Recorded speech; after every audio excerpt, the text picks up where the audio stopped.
하나님 말씀은 누가복음 14장 1절부터 6절 말씀입니다.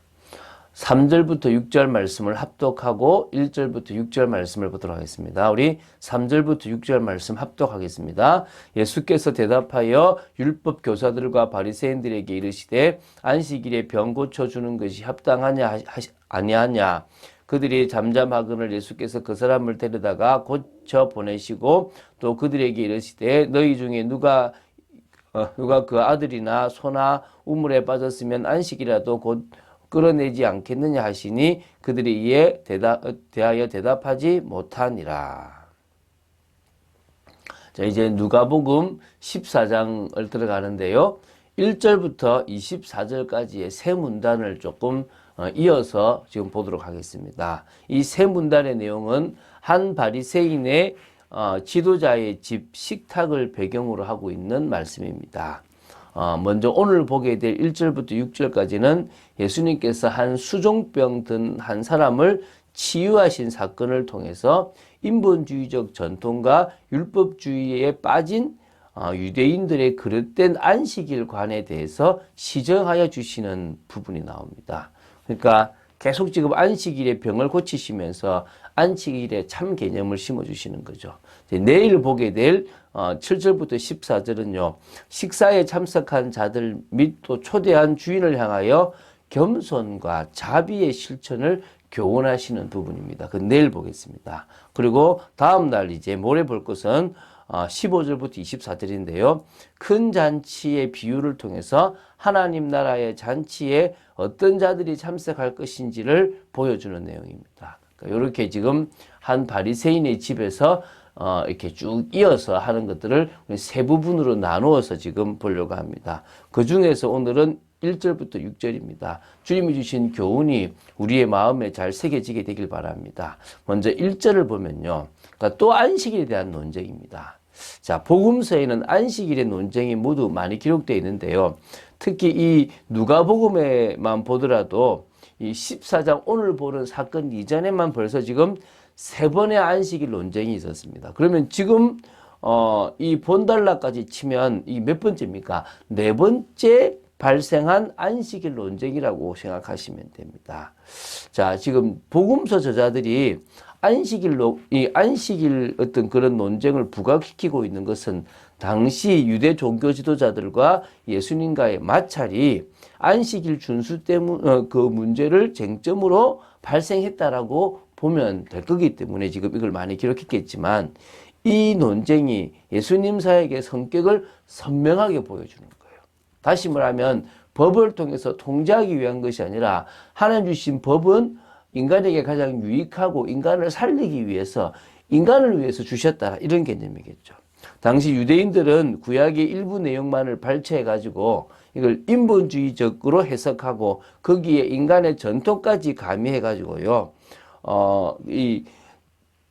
그 신앙을 변질시켜 버렸어요. 그러니까 율법주의적이며 형식주의적인 오류에 빠지게 만들었다는 겁니다. 그러나 예수님께서는 구약 전체를 신분주의적 관점, 다시 말하면 하나님의 관점으로 받아들이시면서 더 나아가서 율법의 내면의 의미인 사랑의 정신을 밝히 드러내고 실천하셨다고 보시면 됩니다. 그래서 율법에 대한 이러한 차이점을 이 안식일 규례가 가장 잘 드러낼 수 있다는 것입니다. 그래서 복음서 저자들은 안식일과 관련된 사건을 집중 보도했다라고 보시면 되고요. 형식적 유대 종교와 확연히 구분되는 생명을 가져다주는 그리스도의 가르침을 부각하려고 했다라고 보시면 됩니다. 자, 그래서 이 지금 그 바리새인들이 가지고 있는 것들을 우리가 계속 보고 있잖아요. 그럼 지금 잘 생각해 보시면 우리 시대에 목회자들이나 오래 믿었던 사람들이 가지고 있는 것 중에 좀 거부되어야 될 것들이 있다면 역시 바리새인과 같은 또 율법사들과 같은 잘못된 모습으로 갈 수 있다는 것입니다. 우리가 지금 복음으로 늘 갱신하지 않으면 안 되는 부분들이 있다는 거죠. 자, 이제 들어가겠습니다. 한 바리새인 지도자가 예수님을 자신의 집으로 그것도 식사 자리에 초대를 했습니다. 그러나 그들은 그런 초대를 통해서 예수님의 어떤 책 잡을 것이 있는지 없는지를 엿보려고 했던 것입니다. 그래서 예수님을 초대한 자는 절대 호의적으로 예수님을 자기 식사 자리에 초대한 것이 아닙니다. 뭔가 엿볼 것이 있는가 싶어서 봤다는 것입니다. 그러니까 한마디로 말하면 이 바리새인들의 그 사주를 받아서 한 사람이 대표적으로 초대했다고 보시면 되고요. 사실 안식일 회당 의식이 끝난 후에 다른 사람들을 이렇게 자신의 식사 자리에 초대하여서 이렇게 나누는 것이 하나의 풍습이었습니다. 그 이유가 다른 사람들을 초대하여 함께 식사하는 것이 더 경건하고 율법에 충실한 것으로 생각했기 때문에 그렇게 했답니다. 그러나 이제 오늘 했던 것은 그런 단순하게 사람들을 초대해서 같이 나누는 초대가 아니라 예수님을 책 잡기 위한 초대라고 보시면 됩니다. 자, 2절부터 6절을 같이 모아서 보겠습니다. 자, 이 바리새인의 집에 예상할 수 없는 한 사람이 나와요. 그게 뭐냐면 수종병 든 한 사람이에요. 자, 수종병은 뭐냐? 저도 사실 참 이렇게 듣고 성경책 많이 봤는데 잘 모르겠더라고요.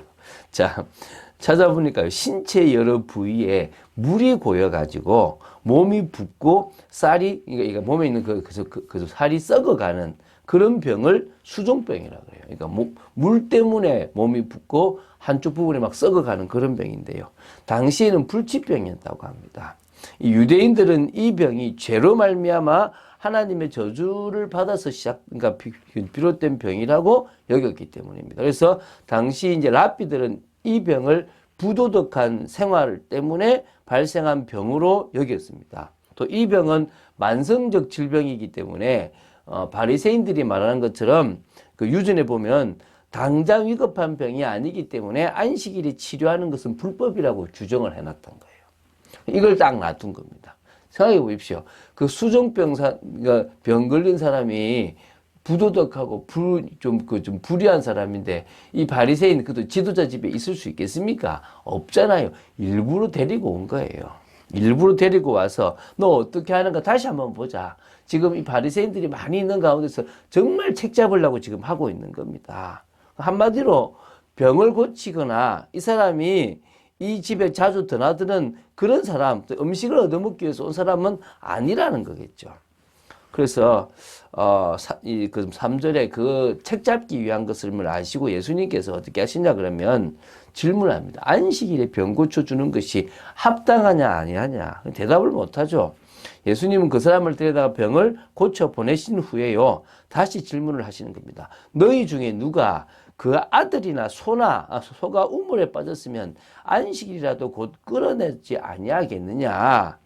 아무도 대답을 못하는 것입니다. 이게 무슨 말이냐면 율법교사나 바리새인들은 인간의 유전에 얽매여 가지고 율법의 근본 정신을 무시해버린 겁니다. 예수님께서는 율법의 이 근본 정신을 바로 인지하고 그 율법 정신을 적극적으로 실현시켰다라고 보시면 됩니다. 예수님은 한 번도 안식일에 대한 율법의 규정을 부정하신 적도 없고 고의로 어기신 적도 없습니다. 다 지키셨다고 보시면 돼요. 유대인들이 말하는 것은 어겼겠지만 하나님이 주신 율법을 지켰다는 겁니다. 오히려 예수님께서는 율법에 근거해서도 자신이 안식일에 병 고치는 일은 안식일의 규정에 어긋나는 것이 아니라 안식일 정신을 적극적으로 실현시키고 구현했다는 것을 밝히시고 계신 거예요. 그러니까 안식일이 사람을 위하여 있는 것이 아니요, 사람이 안식일을 위하여 죄송합니다. 안식일이 사람을 위해서 있는 것이고 사람이 안식일을 위해서 있는 것은 아니라는 그 중요한 진리를 지금 알려주시고 있는 겁니다. 또 자신이 안식일의 주인입니다. 다시 말하면 예수 그리스도를 통해서 우리는 참 안식과 참 쉼과 참 평안함을 누릴 수 있다는 것입니다. 그래서 예수님께서는 안식일에 대한 이 왜곡된 관습을 바로 잡으신 겁니다. 왜? 당신이 안식일의 주인이시니까. 여러분, 예수 그리스도를 통해서 참 안식과 평안함을 누리시면 될 줄로 믿습니다. 자, 이번 주간에 우리는 지금 7월 특별 메시지를 보고 있습니다. 좀 길었더라고, 제가 어제 보니까요. 핵심은 뭡니까? 우리는 참빛을 발할 자로 빛이 왔어요. 근데 그 빛을 발하기 위해서는 그 빛이 내 구석구석, 내 모든 영혼과 또 저 잠재의식 무의식까지 들어가야 됩니다. 그래서 우리는 뭡니까? 영적인 집중을 하고 말씀에 집중을 하고 복음적인 삶에 집중을 하는 거예요. 그리고 그 빛을 발하는 삶도 시작하는 겁니다. 갑자기 있으면 바라지는 것이 아니라 흑암이 덮인 이곳에서 우리는 기도부터 시작하면서 하나님이 원하시는 인도를 받는 삶을 살아야 되고요.